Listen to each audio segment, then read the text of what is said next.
resume. Yes, Mr. Commissioner, as I advised this morning, this panel will conclude at 3 o'clock, followed by a brief break, and then the gravel topic will commence. Just before Mr. Leedham commencing his cross-examination, I wanted to deal with one exhibit-related matter. You recall that yesterday, Dr. Ken Ashley testified, and we filed his CV, but at the time I advised we were going to apply some redactions to it. We've now done so, so we've replaced Exhibit 1045 with the redacted version. Mr. Commissioner, Leedham, initial T, appearing as counsel for the Conservation Coalition. I'm going to ask leave. I'm having trouble with my hearing today, Mr. Commissioner. It may have something to do with the ambient noise, but I'm going to ask leave to have the headphones on so I can hear the answers. Thank you.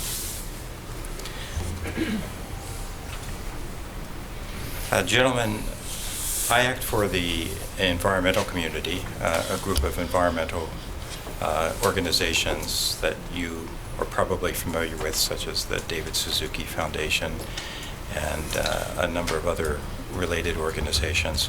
So my questions are going to be primarily coming from that aspect and that perspective.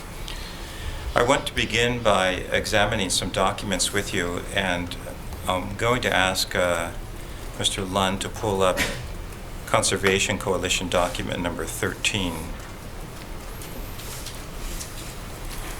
Which is not the one that I want. I think it's a letter warning respecting an alleged violation.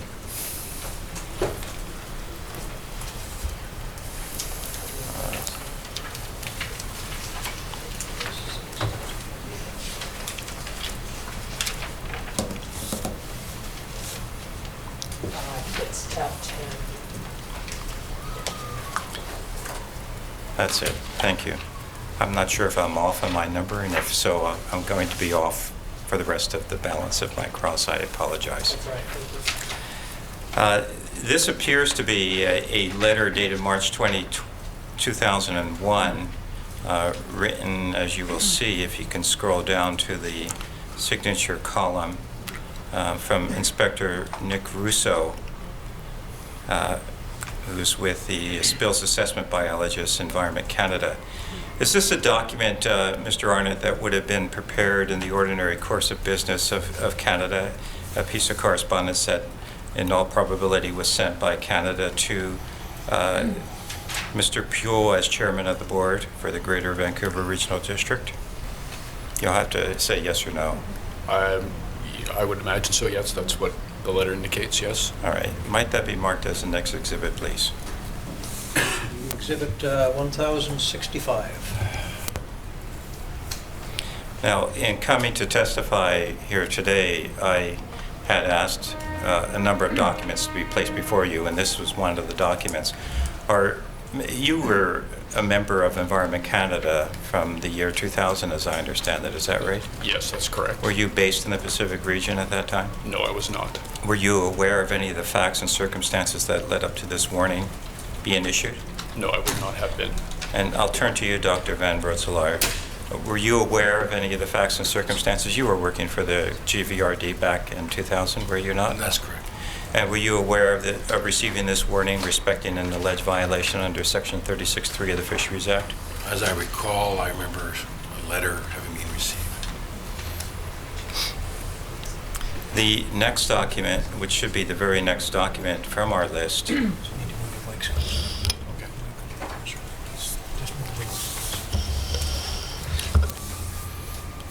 is a letter dated May 15th, 2001, on the letterhead of Environment Canada.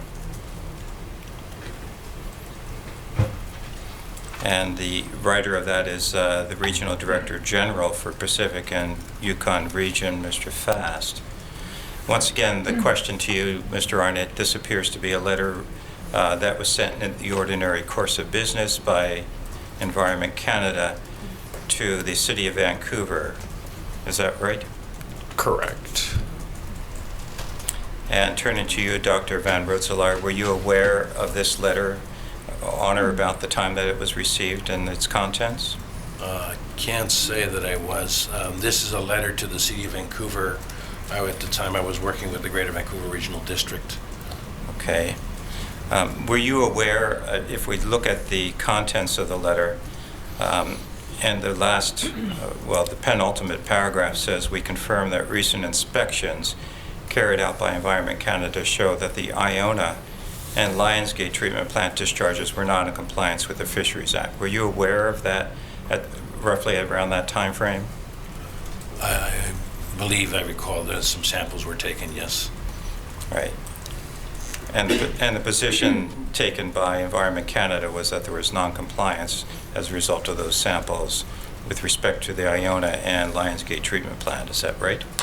That's what it says, yes. Okay. Might that be marked as the next exhibit, please? 1066. The next letter in that chain of letters is one dated June 14, 2001.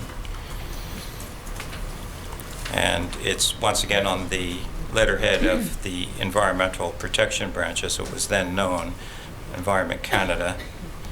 Maybe it's still known as that, I'm not sure. Is it, Mr. Arnott? No, it is not. Okay. And would you agree with me that this appears to be a letter that on its face was sent in the ordinary course of business from Environment Canada? Yes. Next exhibit, please. Might that be marked as the next exhibit, please? 1067. And were you aware of it, Dr. Van Rotselaar, of the facts and circumstances as contained in this letter at the time that it was written? Yes. And if we look at the last full paragraph on the first page, the author of this document, the letter, who is a doctor, I think it's Brian Wilson, director, says, "As I pointed out in my letter of May 25, 2000, compliance with subsection 36.3 of the Fisheries Act is determined on the basis of end-of-pipe discharges. Effluent quality at point of discharge are last point of control." And that was your understanding of how Environment Canada conducted its business, particularly with respect to subsection 36.3 of the Fisheries Act. Is that Is right? that general practice? I believe that's so. Now, I'd like to now turn to Exhibit 1061, if I may, and to go to page 33 of that report.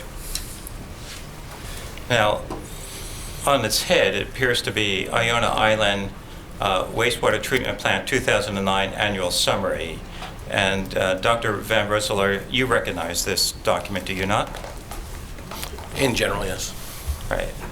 And essentially what happens, as I understand it on an annual basis, is that the wastewater treatment plants within the GVRD, or Metro Vancouver, file annual summaries of the results of testing at their plants. Is that correct? Yes. And Table 4-1 is the table for Iona Island WWTP for 2009. Is that right? That's correct.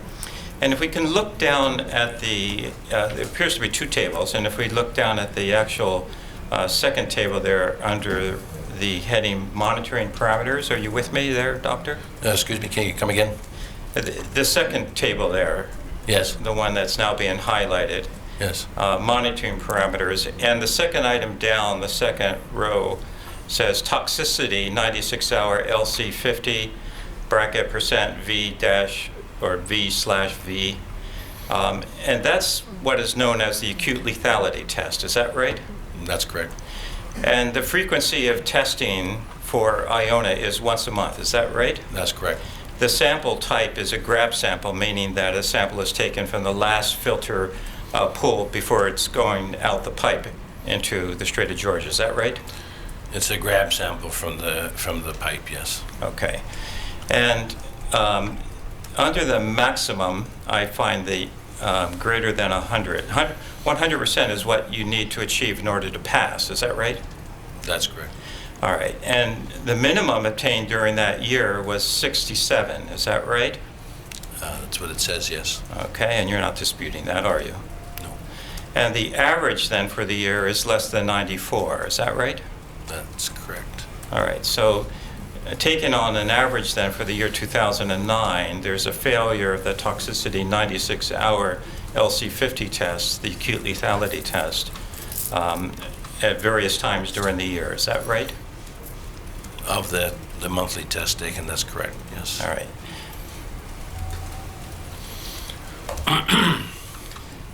Now, if we move on to Exhibit 1055, these are reports that were entered into evidence yesterday. You were not in the hearing room, and we had the benefit of hearing advice that was proffered to us by Mr. Van Agelen. You're familiar with Mr. Van Agelen, are you, Dr. Van Rootselaar? Yes, I've met Mr. Van Agelen. All right, and he took some time to explain to us some of these columns, and specifically the column entitled 96-hour LC50. And the first one that is up there for your perusal is one in June 2010 report.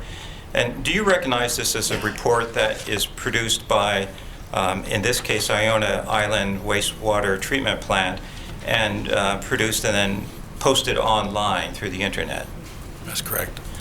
All right. And looking down the column, we already ascertained that the 96-hour LC50 test is one that's done on a monthly basis. Is that right? That's correct. So for this particular month, that test would have occurred on, it appears to be June the 22nd. Is that right? Seems to be the date, yes. All right. And the number that appears in that column is 81, which also is a failure of the acute lethality test. Is that correct? That's correct. All right. And I'll do one more with you if you want to turn to July 2010, which should be the next page. Once again, looking at the column entitled 96-hour LC50, and looking at the data that was obtained for the monthly test done on July the 14th, 2010, I find the figure is 65, as do you. Is that right? Yes. And so that also represents a failure of the acute lethality test done on that date. Is that right? Yes. And so the question is that we see that with respect to the acute lethality test, as long as go as 2000 or 2001, we see failures of this particular test existing right up through 2009 and right up to 2010. Is that a fair statement? Yes. And essentially then, with respect to the acute lethality test, what that means is that any fish that's swimming by the effluent is in trouble. It's probably going to not do well because of the oxygen demand having been taken up by the effluent from the wastewater treatment plant. Is that fair to say? No, I would dispute that statement. All right. Well, let's put it this way, that you're obliged, your plant that is obliged to pass this test, at least in respect of compliance with Environment Canada standards. Is that fair to say? We are obliged to do that on a monthly basis based on our operating certificate with the province. And what you're indicating is that Environment Canada would consider those test results to be unacceptable. Right. And turning now to Environment Canada, and Mr. Arnott, I don't know whether you have any understanding or knowledge of this particular issue with respect to the failure of Iona to comply with the acute lethality test. Are you familiar with this issue at all? I'm familiar with the issue in general. Yes. Specifically relating to the cases of non-compliance, that is an issue related to enforcement branch. Yes. And what is your knowledge of what enforcement branch is doing, if anything, about these non-compliance with the acute lethality tests that are occurring on a fairly regular basis at Iona wastewater treatment plant? Sorry, you repeat the question? Yes. My knowledge of enforcement branch's activity, I would... Yes. Do you have any knowledge of what the enforcement branch position is with respect to these non-compliance issues? No. Enforcement branch conducts their business in a neutral and independent way. All right. Has it been the subject of any discussion to your knowledge, either in the work that you do, about the fact that there seems to be a lot of failures or a certain number of failures of the acute lethality test at the Iona wastewater treatment plant? No, not specifically. This is not mentioned to you in Environment Canada? No, not specifically. I can say in the context of developing the regulations, Yes. in the context of the consultation we've done over a number of years, is the issue of the interpretation of 36.3 using the acute lethality test and the need for greater clarity using the Fisheries Act authority. We can do that by establishing regulations that express a concentration or quantity of deleterious substances in a regulation, and that's what we've done in terms of proposing regulations under the Act. But until the regulations are in place, you still have Section 36.3 of the Fisheries Act, correct? Correct. And one of the elements that has been prescribed as a deleterious substance under the provisions of that Act, specifically 36.3, is biological oxygen demand, BOD. Is that correct? Correct. All right. And so the acute lethality test, as I understand it, relates to a failure on the part of an effluent to meet the BOD test. Is that fair to say? I wouldn't say that's completely correct. There are a number of things that could express toxicity in an effluent, oxygen demand just being one of them. Right. But more often than not, if you're dealing with sewage effluent, you're probably looking and focused upon BOD, are you not? Perhaps. Not in all cases, though. Okay. Well, I won't get into a quarrel with you about this. But what I like to know is what, if anything, is Environment Canada doing about these failures at Iona? Do you know anything about this? No, I would, as I said before, that would be enforcement branch issues to manage. In terms of what Environment Canada is doing, as I've said, we're have gone through this extensive process of both developing a Canada-wide strategy under the CCME with provinces and territories to reach an agreement, broadly speaking, on a harmonized regulatory framework, and we're moving ahead with regulations under the Fisheries Act to express that clarity that municipalities and other stakeholders have asked for under the Fisheries Act. Okay. I'll turn to you, Dr. Van Rosselaar. What, if anything, is the GVRD or Metro Vancouver doing about these failures at Iona wastewater treatment plant? Under the 2002 Liquid Waste Management Plan, there was a process put into place to work through BFREMP with the federal government with respect to these kinds of matters. Part of what we did and do is we do toxicity identification evaluations to determine why we might get some of these kind of results. At the time in 2002, when the plan was approved, we were working on not just Iona, we were working on Iona, Lionsgate, Anasis, Lulu, with respect to these kind of issues. Yes. And we did our toxicity identification evaluations. In the case of Anasis and Lulu, which are secondary treatment plants, to evaluate what those results meant, what we did was we did an in situ bioassay at Anasis over a period of a year, where we ran these tests on a regular basis over a period of a year to evaluate if we were in fact seeing these kind of results that at that time the lab results were indicating for Anasis. And we did not. The in situ tests of the effluent at Anasis were fine. And you're referring specifically now to the ammonia test, are you? And, well, no, that was not the ammonia test at that time. We brought the matter to the attention of Environment Canada, who then looked into it and, based on that, developed an add-on procedure, which I believe is what you're referring to with respect to the ammonia. It's an add-on procedure that basically keeps the pH in the laboratory of the sample the same as it was in the effluent, so that in fact what you're looking at in the laboratory is the same as the sample or the material that's present in the pipe. And then from then on, using that add-on procedure as now authorized by Environment Canada, we didn't have any problems with respect to to the 96-hour LC50 at Annis and Lulu. In the case of Lions Gate, we again did the tie procedure, and we found out that in terms of Lions Gate, a primary issue there was surfactants. Yes. That was contributing. There were, there can be other things, but certainly the predominant issue there were surfactants. We then set up an action plan where we put in place a public education program in terms of detergents, since detergents are one of the primary sources of surfactants in a community that's primarily homes.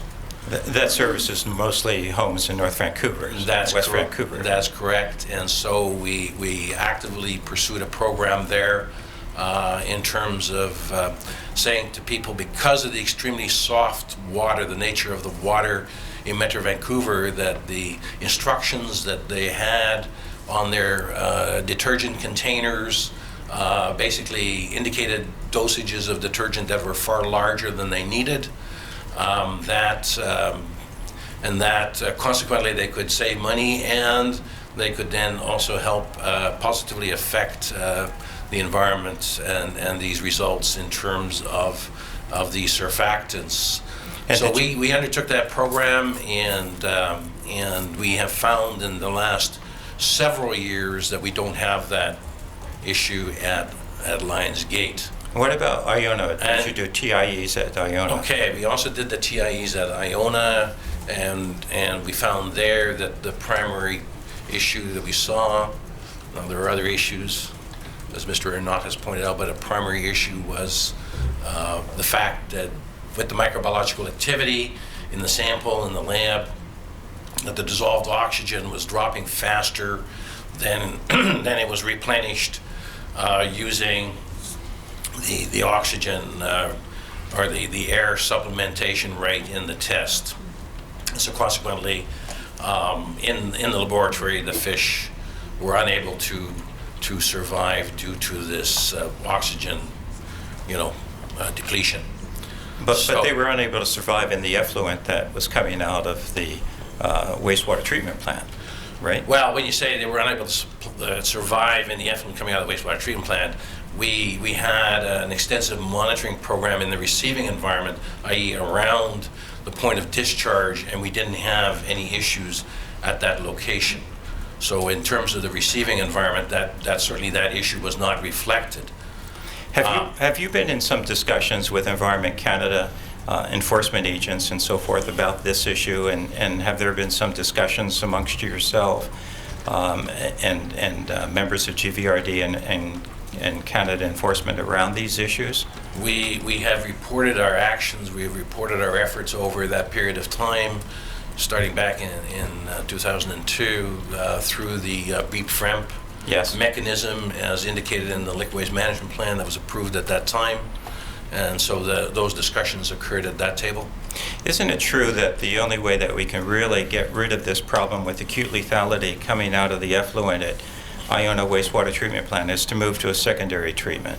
That's a safe bet. That's probably going to do it for you. Isn't that fair to say? Well, I would have to take issue with your first statement, the first part of your statement, which you said was the only way to do it was to well, go to secondary let's say treatment. that it's the safest way to do it. It's the most precautious way to do it.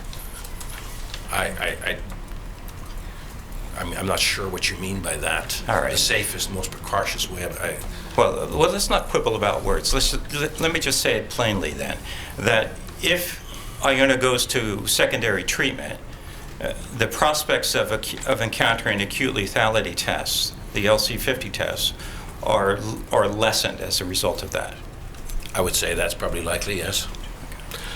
But I guess the other issue that we were looking at the time was within the context of the facility we had there, whether we could take other actions. And one thing we looked at in terms of effluent, not receiving environment, effluent, was that if we disinfected the effluent with chlorine, we could in fact create a condition where that test would be of the end of pipe sample would be effectively passed. However, I'm sorry. I was going to say, however, we took that to the Environmental Monitoring Committee, who advised us that we should actually have discussions with Environment Canada in terms of, the ongoing process, rather than going to that solution, even though that solution is perfectly acceptable within a regulatory framework. They felt that that was not probably the best way to manage the issue at that time. You understand that this commission's work is all about sockeye salmon and about conserving sockeye salmon and trying to find out what's caused the decline. And to some extent, we've heard some evidence yesterday from some of the notable doctors who preceded you to that podium concerning the sockeye and what effects, if anything, could be visited upon the sockeye by virtue of some of these endocrine disruptors, some of the polybrominated flame retardants, things of that nature. What specifically are you doing at Iona and other of the wastewater treatment plants to rectify those issues, to make the world a safer place for sockeye salmon by dealing with polybrominated flame retardants, by dealing with endocrine disruptors, by these emerging chemicals of concern? Okay, if I can take them sort of in order there.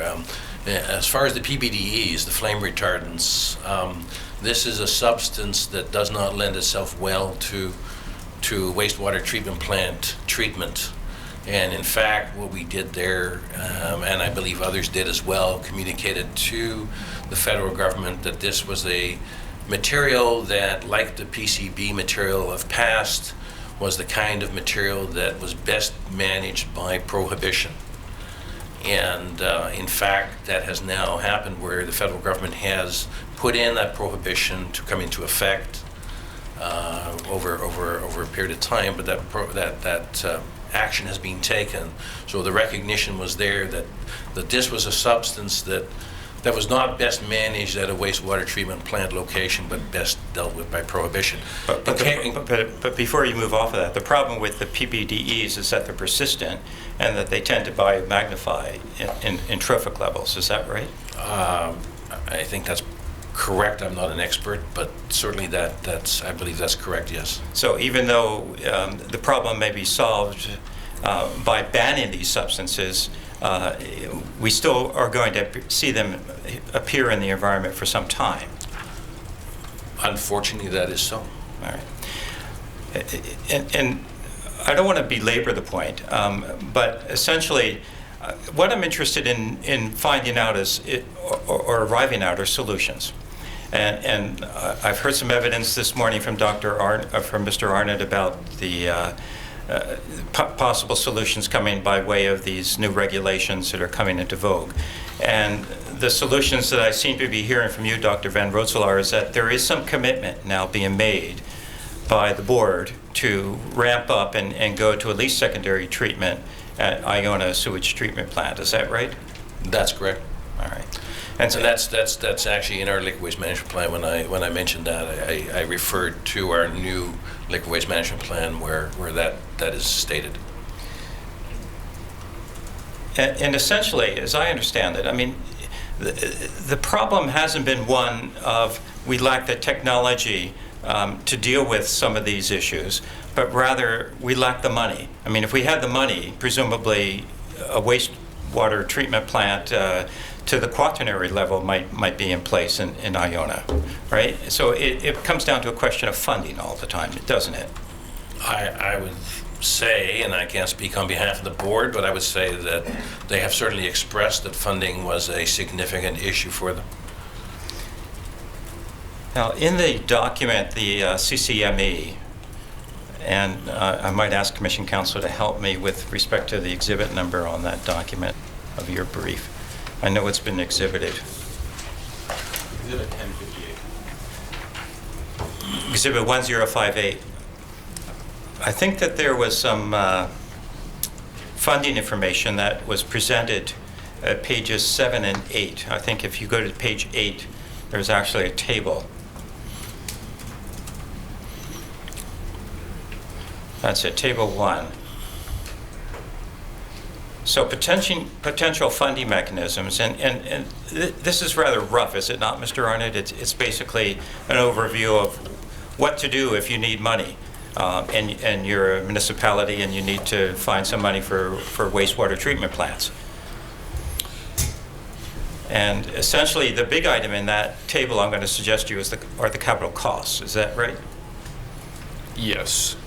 And under the potential sources, we have own source revenue, which I take it, Dr. Van Rooselaar, would be money coming from taxpayers in Greater Vancouver to fund their plant. Is that? For Iona, that would be a major part of it. Yes. Coming through the municipality of Vancouver to Metro Vancouver for funding the infrastructure. That's correct. All right. Another source identified there is provincial funding. Have you approached the province to obtain funding for upgrading? I believe those discussions are ongoing with the province. And are you at liberty to tell us, are they likely to bear fruit or not?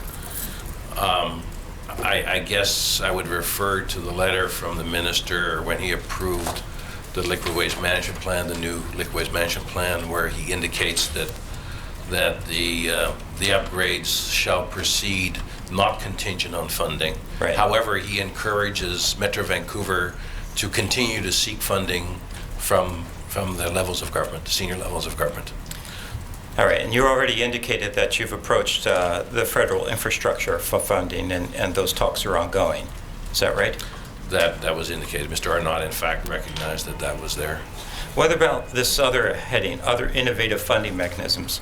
Has the board considered any other type of funding mechanisms going to a referendum or some special vote from the people in Vancouver who may be willing to pay for a cleaner environment?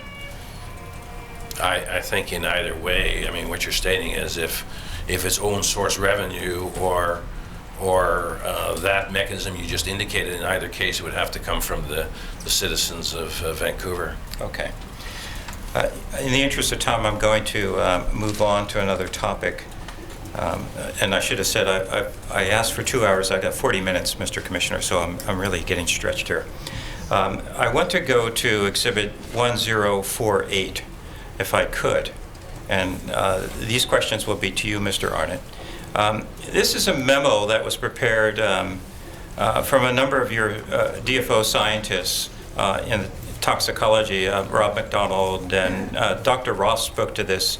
Are you familiar with this memo? I am not. All right. And that takes me a little bit by surprise because, as I understand it, you're basically the point person for the development of the regulations, the wastewater regulations. Do I have that fair? That's correct. DFO did submit formal comments to us, but these were not them. All right. Do you know why this document did not get into your mix? I do not know. You'd have to ask DFO. All right. Dr. Ross testified yesterday about submitting these in a compressed time frame. Do you know why there was such a compressed time frame to getting internal reviews from your own colleagues from within DFO in terms of the import and the impact of these draft regulations, the draft wastewater regulations? No, I can't comment on that specifically. There was ample time to provide comments. I can't speak to why they would have been perceived as compressed. All right. From your perspective, do you know when the draft started to be circulated internally? And by internally, I mean within federal governmental departments. Well, if you step back and think about the context of what the regulations contemplated, there was 5 years of consultation on the CCB Canada-wide strategy that contemplated national baseline standards of secondary wastewater treatment that we had indicated through that process that we'd be reflecting in a regulation under the Fisheries Act. So it was quite a bit of consultation even leading up to contemplating specific regulatory provisions in a draft regulation.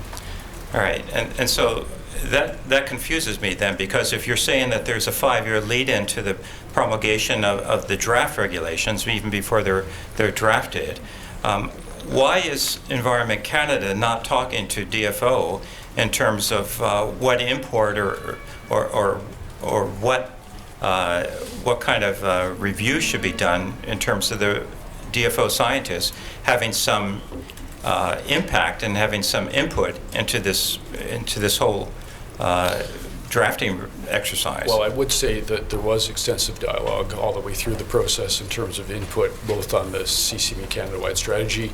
That process was certainly open to input from stakeholders in general, as well as federal scientists, and as well as we moved from developing and finalizing this CCME Canada-wide strategy towards the development of regulations of the Fisheries Act. There's been ongoing communication with DFO. I see my time is up, Mr. Commissioner. I could go on for hours, but unfortunately we don't have that luxury. Thank you, Mr. Commissioner. For the record, Anya Brown, and with me is Crystal Reeves. We've been allotted 20 minutes today. Quickly, as a matter of housekeeping, Mr. Commissioner, Ms. Reeves and I will excuse ourselves during the break, and Ms. Pence will be here for the remainder of the afternoon on gravel removal, and she'll be here tomorrow as well with Ms. Gardner. Mr. Arnott and Dr. Rootsalar, we're counsel for the First Nations Coalition. The coalition is comprised of a number of Fraser River First Nations, Fraser River Aboriginal fishing organizations, the Council of Haida Nation, and also some of the Douglas Treaty First Nations. My first questions go to you, Dr. Arnott, or Mr. Arnott, rather. According to the PPR and some of the other documents that have been provided by the Commission, the proposed regulations that have been the subject of some discussion today were subject to years of consultation, and you told us moments ago that was approximately 5 years. I'm wondering whether First Nations were a formal part of that consultation. That's a good question. In terms of consultation specifically on the regulations, I should qualify that. I spoke to the consultation that primarily happened around the development of this CCME Canada-wide strategy, which through that process, Environment Canada always indicated they used that as the basis for developing regulations under the Fisheries Act. So within that context, yes, we did directly engage First Nations Aboriginal communities through that process. Specifically from a federal perspective, there was extensive cross-Canada consultations that were conducted in late 2007, early 2008, that included not only the national Aboriginal organizations, but also communities across the country. I think we conducted 13 consultation sessions in communities themselves across the country. In that context, it was primarily on the CCME Canada-wide strategy, and we also conducted consultation specifically about how Environment Canada was going to implement the CCME strategy through regulations under the Fisheries Act, as well as other things that we were contemplating at that point. All right, and we've heard that one of the purposes of the strategy and the new regulations is to ensure harmonization nationally. And do I have it that the regulations, once approved, will apply on Indian reserves? That's correct. Has the capacity of First Nations communities, and particularly those in isolated areas, to meet the requirements of these new regulations been a topic of discussion by Environment Canada? Yes, I would say that's one of the broad themes that was identified through the consultation, even going back to 2007, 2008, was the issue of capacity within First Nation Aboriginal communities to not only upgrade wastewater treatment systems themselves to comply with the effluent quality standards, as well as the capacity issue to respond to the additional requirements in the regulations, even such things as basic monitoring and reporting that's required under the regulations. The capacity for communities just to do that was also identified as a key issue for them. And would building that type of capacity be part of Environment Canada's responsibility, or would it be solely Indian Affairs? Indian Affairs. All right. Mr. Lund, could you please bring up Commission Document 31? Sorry, Mr. Commissioner, there's some confusion with respect to the document, so I'll move on to some other questions that I have. Mr. Lund, could you please turn up the PPR number 15 at page 26? Mr. Arnott, this is a question that I'll direct at you. Yes, paragraph 63 tells us about the municipal water and wastewater surveys that Environment Canada engages in all Canadian municipalities serving populations of 1,000 or more, excluding First Nations communities. And we see there that the survey discusses water sources, water use, conservation, and wastewater treatment. And that it's a survey that's conducted every 2 or 3 years. So my question is whether there's anything equivalent to this type of a survey that's undertaken by Environment Canada and First Nations communities. Environment Canada wouldn't conduct that kind of survey for First Nations, but Indian Northern Affairs Canada would have that information, and we are working with them in terms of understanding existing levels of treatment in First Nation communities and contemplating the impact of the regulations there. And does Environment Canada engage in any fashion with First Nations with respect to wastewater issues? I'm not sure the context of your question. Existing right now? With existing right now or upgrading to existing facilities? Well, I can say that, beyond consultations that have occurred and working with, continue to work with national Aboriginal organizations in terms of our next steps in the process of establishing and implementing the regulations, I think historically there's been the context of federal guidelines that have been in place for wastewater treatment, wastewater management for federal departments, and that's certainly been a bit of a backbone in terms of guidance to the levels of treatment that are expected.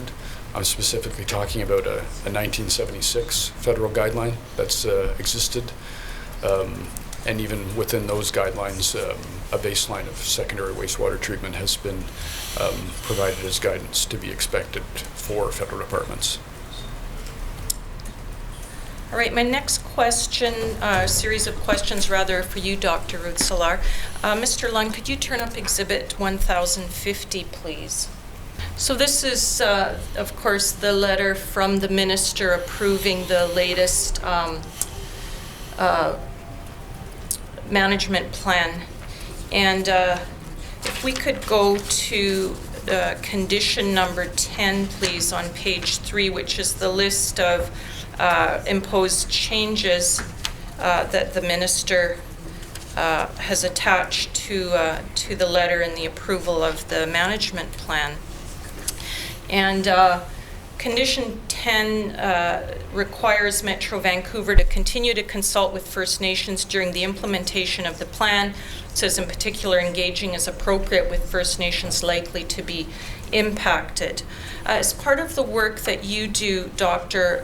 Rousselard, are you at all involved in consultation with First Nations? Not me personally, but I know Metro Vancouver considered this a necessary piece of the business in undertaking the upgrades, even prior to the minister's conditions. So I'm certainly aware that it was our full expectation that this would be part of the process. And which First Nations does Metro Vancouver ordinarily consult with? It depends, of course, in terms of, it says likely to be impacted by the secondary upgrades. So the ones in the proximity of the facilities in question would be the ones that I would expect that they would be dealing with. Certainly that's been the general understanding that I have with respect to other projects as well. And do you agree that all Fraser River First Nations will potentially be affected, hopefully in a positive way, by these secondary upgrades once they've been implemented? I guess that what's implicit in that statement is that these upgrades will have a significant effect on Fraser River water quality. I don't think that that is necessarily the case. So if you're looking at which nations are going to be impacted, I would think it's more likely that looking at the ones that are in close proximity to the facilities, and therefore the consequences around the facility upgrade themselves are the likely pieces that are relevant here. All right. Now, this morning you answered some questions in relation to the terms of reference for the Environmental Monitoring Committee. And if we could have Exhibit 1064, please, Mr. Lund. And page 3 of the exhibit sets out the proposed membership. And I note that this document is from 2001, so it's 10 years ago. Yes. The membership list there doesn't include First Nations representatives, and my question is whether the actual membership of that Environmental Monitoring Committee now includes any First Nations representatives. Not at the present time, no, it does not. And why would that be? The only answer I can give you is that the membership of that committee is representative of this proposed membership list. That was not altered or has not been changed up to the present time. Do you agree, Dr. Rootselaar, that First Nations participation in this sort of a committee would be important, especially when one considers the close proximity of Indian reserves to both the Lions Gate and the Iona treatment plants? Well, this committee here is not just dealing with Iona and Lions Gate water treatment plants, but it's dealing with the overall environmental monitoring program. However, that doesn't mean I take issue with your statement in the sense of the fact that a First Nation representative on this committee might be appropriate. Also, in response to questions this morning posed by Mr. McGowan about the timing of the upgrades, you noted that Metro Vancouver has many issues that it needs to deal with respect to the timing of the upgrading, including planning, design, funding. You said land issues, and you also said First Nations issues. Do you recall that? Yes, I do. What specific First Nations issues are you referring to? Well, I think if you referred to the last condition in the minister's letter, the whole question of consultation, and in that consultation dealing with any issues that are pertinent to the First Nations would have to be addressed. Now, I think on the North Shore, there were some issues around the location of the current wastewater treatment plant, the Lions Gate plant. So, I can't speak in particular, but I can certainly, state that in general, since I don't personally haven't been dealing with those pieces. All right. Mr. Commissioner, may I have a moment, please, with respect to the document? Those are my questions, Mr. Commissioner. Thank you. Yes, Mr. Commissioner, just a brief question and re-examination, a couple of questions. Mr. Arnott will be directed to you. Could we please have Exhibit 1047 up, and the ringtail page number 13 is what I'm looking for. The bottom left quarter of the page under regulatory measures.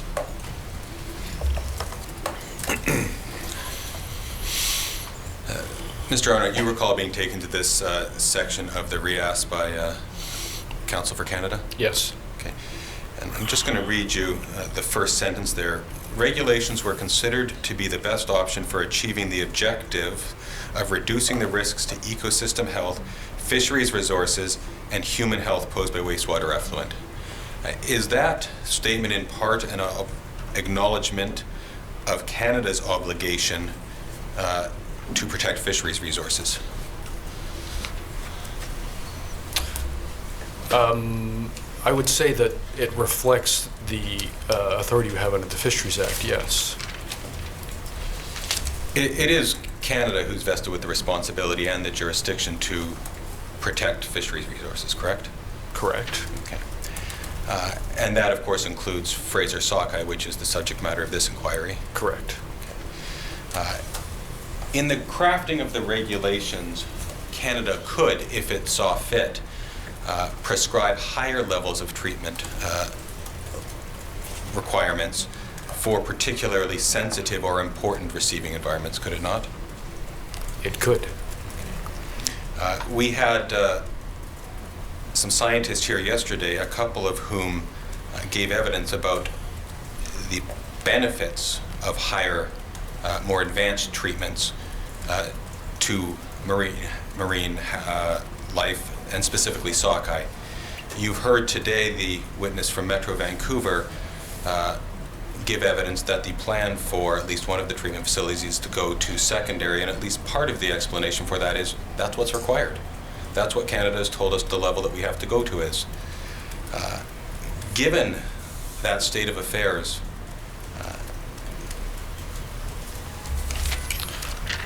should Canada perhaps not be considering in the regulations identifying particular types of receiving environments or receiving environments that contain particularly significant resources such as sockeye and mandating a higher level of protection for those receiving environments in the regulations?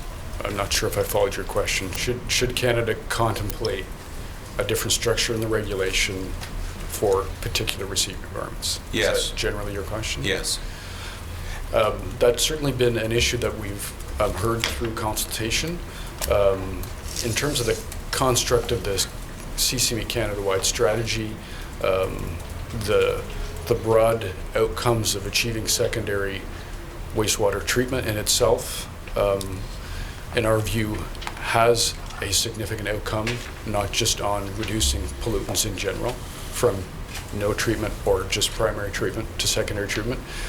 As an unintended outcome, secondary treatment does have significant outcomes as it relates to emerging substances as well. Beyond the issue of what to do with some of the substances that may be posing harm, I think that's an issue for a longer-term discussion. Thank you. Mr. Commissioner, those are my questions. I'm going to suggest, subject to any questions you may have or re-examination by Mr. East, that we take a short break and allow those council that are exchanging places for the next topic to accomplish that. Thank you. Hearing will now recess for 10 minutes.